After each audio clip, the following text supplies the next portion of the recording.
ආයුබෝවන්. සමුපකාර අධ්‍යාපනයේ සඳහා වන ශ්‍රී ලංකාවේ ප්‍රථම YouTube නාලිකාව වන කෝප් එඩිව් TV වෙත ඔබ ඉතා සාදරයෙන් පිළිගන්නවා. මම මේනක හර්ෂන් දසනායක. කෝප් එඩිව් TV වෙත ඔබ දක්වන ප්‍රතිචාර මා ඉතාම ඉහළින් අගය කරනවා. ඒ වගේම ඔබට කෝප් එඩිව් TV තුලින් සාකච්ඡා කිරීමට බලාපොරොත්තු වන යම් කිසි මාතෘකාවක් කාරණාවක් තිබේ නම් ඒ පිළිබඳව නොපමාව මා වෙත දන්වන ලෙසත් ඉතාම ආදරයෙන් ඉල්ලා සිටිනවා. අද මම මේ වීඩියෝ තුලින් කතා කිරීමට බලාපොරොත්තු වන්නේ තවත් සුවිශේෂී මාතෘකාවක් සම්බන්ධවයි. ඒ තමයි ඔබ සමුපකාර සමිතියක ණය මුදලකට අපකරුවෙකු ලෙස අත්සන් තබා ඇතනම් මේ කතාව අහන්නම වටින කතාවක්. විශේෂයෙන්ම ඔබ සමුපකාර සමිතියක ණය මුදලකට අපකරුවෙකු ලෙස අත්සන් තබා ඇතනම් එම ණය මුදල ගෙවීම පැහැර හැර ඇතනම් ඔබට පුළුවන් ද සමුපකාර සමිතියේ ප්‍රාදේශිකයක තරඟ වදින්න. ඒ වගේම අධ්‍යක්ෂක මණ්ඩල සමාජිකයෙකු ලෙස සහභාගී වන්නට ඔබට සුදුසුකම් තිබෙනවද? එම සමිතියේ තනතුරු දරන්නට ඔබට සුදුසුකම් තිබෙනවද? මේ සියලු කාරණා අද මේ වීඩියෝ තුලින් කතා කරන්නට මා බලාපොරොත්තු වෙනවා. ඒ නිසා මා ආරාධනා කරනවා මේ අවසන් වනතුරු හොඳින් සවන් දෙන්න. එතකොට ඔබට තේරෙවි මේ මාතෘකාවේ තිබෙන වැදගත්කම. මේ සඳහා මා පාදක කරගත්තේ 2022 වර්ෂයේ ගරු අභියාචනාධිකරණයේ විසින් ලබා දුන් සුවිශේෂී නඩු තීන්දුවක්.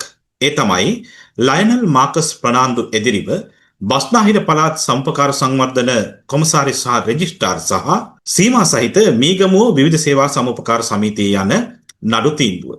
මේ නඩු තීන්දුවේ පෙත්සම්කරු විසින් ජෝසප් පෙරේරා නැමැති අයෙකුට ණයකට අත්සන් තබා මෙම ණය මුදල ගෙවීම පැහැර හැර තිබෙනවා.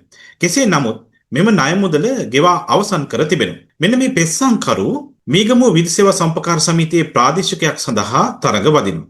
මේ තරඟ වැදීමෙන් පසුව කොමසාරිස්වරයා විසින් බස්නාහිර පළාත් සභාවේ 1998 අංක 3 දරන සමුපකාර සමිති ප්‍රඥප්තියේ 62 වගන්තිය යටතේ ඔබ මේ සඳහා නොසුදුස්සෙක් නොවන බවට හේතු ඉදිරිපත් කිරීම සඳහා මොහු වෙත කරුණු දක්වන ලෙස දන්වනවා.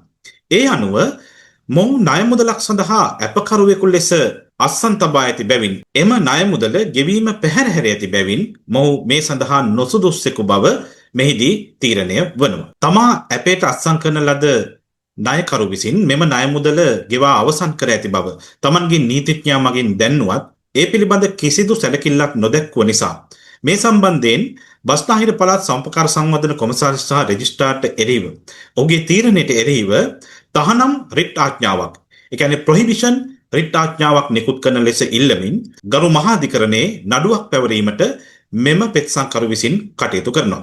නමුත් මහාධිකරණයේ විසින් මෙම ඉල්ලීම ප්‍රතික්ෂේප කිරීමෙන් අනතුරුව තමයි මෙම පුද්ගලයා විසින් මෙය ගරු අභියාචනාධිකරණයට යොමු කරනු ලබන්නේ. මෙහිදී මෙම අභියාචකගේ ප්‍රධාන තර්කය බවට පත්වන්නේ තමන් ණය ලබාගත් පුද්ගලයා නොවන බැවින් මෙම තීන්දුව තමාට අදාළ නොවන බවයි. මෙහිදී ගරු අභියාචනාධිකරණය විසින් ලබා දෙන මෙම තීරණය ඉතාම වැදගත්. ගරු අභියාචනාධිකරණය විසින් මෙම අවස්ථාවේ තීරණය කළේ තමන් ණය මුදලක් ලබා නොගත්තත් ණය මුදලකට අත්සන් තබා ඇතනම් එය ණයකරුට තිබෙන වගකීමම අපකරුවෙකුට තිබෙන බව මෙහිදී ගරු අභියාචනාධිකරණය අවධාරණය කරනවා. මම හිතන්නේ ඉතාම වැදගත් කාරණාවක් මෙය. ඒ තමයි ණයකරු හා සමානව අපකරුටත් එම ණය මුදල සම්බන්ධව වගකීම තිබෙන බව මෙහිදී ගරු අභියාචනාධිකරණය තීරණය කර තිබෙනවා.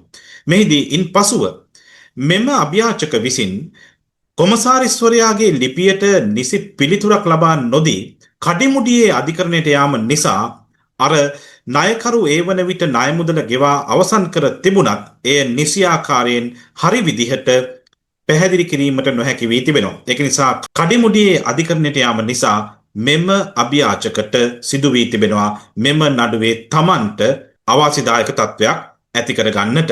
ඒ නිසා ගරු අභියාචනාධිකරණයේ විසින් මහාධිකරණයේ විසින් ලබා දුන් තීන්දුව ස්ථිර කරමින් අභියාචනා තීන්දුව නිකුත් කරනවා. මේකෙදි සුවිශේෂී කාරණාවක් වන්නේ ඇත්තටම ඔබ සමුපකාර සමිතියක ණය මුදලක් ගත් ණයකරුවෙකුට අපකරුවෙකු ලෙස අත්සන් තබා ඇතනම් ණයකරු හා වගකීමක් අනිවාර්යයෙන්ම අපකරුට තිබෙනවා. ඒ කියන්නේ තනිව හෝ සාමූහිකව වගකිව යුතුයි ඒ ලබා ගන්නා මුදලට.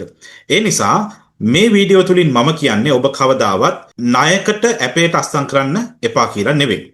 විශේෂයෙන්ම ඔබ අස්සම් කරද්දී සැලකිලිමත් විය යුතුයි මේ ණය මුදල සම්බන්ධව මේක ගෙවීම සම්බන්ධව සහ ඔබේ වගකීම සම්බන්ධව.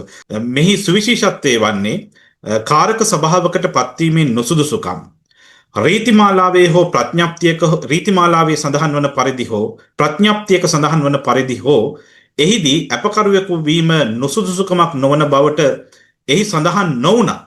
මෙවැනි ගරු අධිකරණ විසින් ලබා දෙන්නා වූ තීරණ ගරු උගත් විනිසුරුවරුන් විසින් ලබා දෙන්නා වූ මෙවැනි තීරණ තුලින් බොහෝ විට නීතියේ ඉදිරි වෙනස්කම් සිදුවීමට පුළුවන්කමක් තිබෙනවා. ඒ නිසා ඔබ ණය මුදලකට අත්සන් තැබීමේදී ප්‍රවේශම් විය යුතුයි ඔබට එහි අවාසිදායක තත්ත්වයක් ඇති කර නොගන්නට. එනිසා හොඳට මතක තියාගන්න ලයනල් මාකස් ප්‍රනාන්දු එදිරිව බස්නාහිල පළාත් සමූපකාර සංවර්ධන කොමසාරිස් සහ රෙජිස්ට්‍රාර් සහ සීමා සහිත මීගමුව විවිධ සේවා සමූපකාර සමිතිය යන මෙම ගරු අභියාචන අධිකරණ නඩු තීන්දුව මේ අනුව ඔබ ඇපයකට අත්සන් කරනවා නම් ණය මුදලකට ඒ ණයකරු හා සමාන වගකීමක් ඔබටත් අනිවාර්යයෙන්ම පැවරෙනවා. මෙවැනි වැදගත් තවත් වීඩියෝවක් තුලින් හමු වෙමු. එතෙක් ඔබ රැඳී සිටින්න කොප් එඩියු ටීවී සමගින්ම